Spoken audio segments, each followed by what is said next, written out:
Madame Geneviève Garrigos pour le groupe Paris en commun. Merci Madame la maire, mes chers collègues.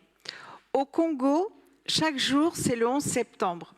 Cette affiche d'Amnesty International de 2002 me hante toujours, car derrière, il n'y a pas que le nombre de victimes, qui en soi est déjà terrifiant. Il y a le silence qui les entoure. Un silence qui n'est pas le fait que de la distance, ce fameux indignation kilomètre ou l'indifférence pour des peuples lointains qui se sont toujours entretués. Des enjeux géopolitiques ou de la complaisance avec les pays de la région qui s'y affrontent. Non, derrière ce silence, il y a aussi l'avidité.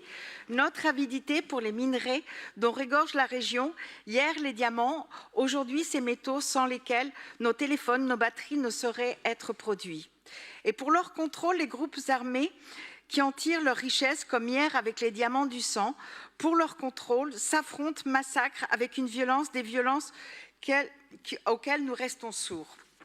En 2010, après plusieurs résolutions onusiennes, était publié le rapport Mapping, recouvrant les centaines de massacres entre 1993 et 2003 et fournissant des recommandations pour mettre fin à ces horreurs. Un rapport qui, depuis, dort dans un tiroir, attend qu'enfin une priorité soit redonnée à l'humain. Depuis, les massacres se poursuivent avec une escalade dans l'horreur qui semble sans fin. En août dernier, Amnesty International publiait un rapport sur les exactions commises par le M23, soutenu par le Rwanda et des Wazalendo, appuyés par l'armée congolaise.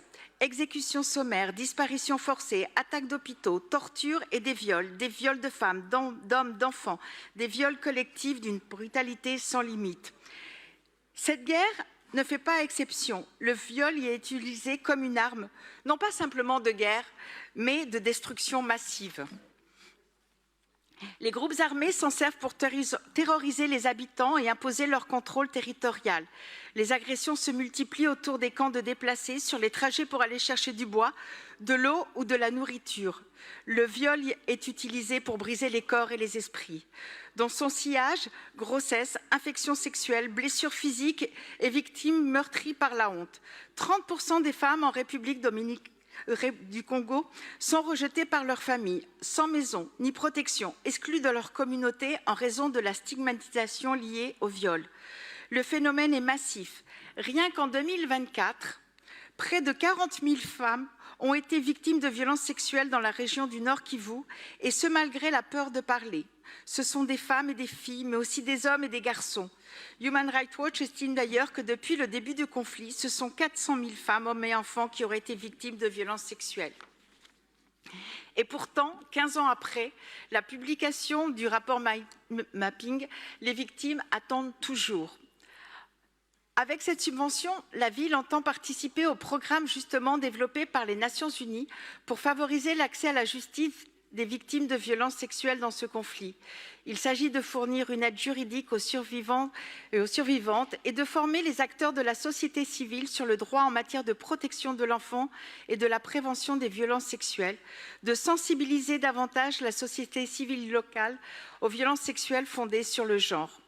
Car on le sait, la réparation sont rares pour les victimes et qui doivent être accompagnées pour faire valoir leurs droits, payer les frais liés aux procédures judiciaires, faire face aux pressions et sécuriser les preuves et les témoignages.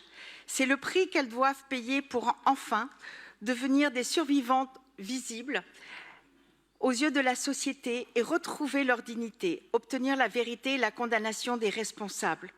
À l'occasion de la remise de son prix Nobel en 2018, Denis Mukwege, citoyen d'honneur de la ville de Paris et que nous avions eu l'honneur d'écouter ici même dans ce conseil,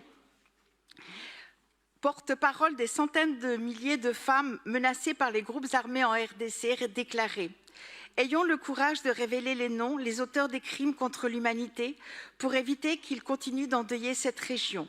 Il n'y a pas de paix durable sans justice. » Que la justice triomphe.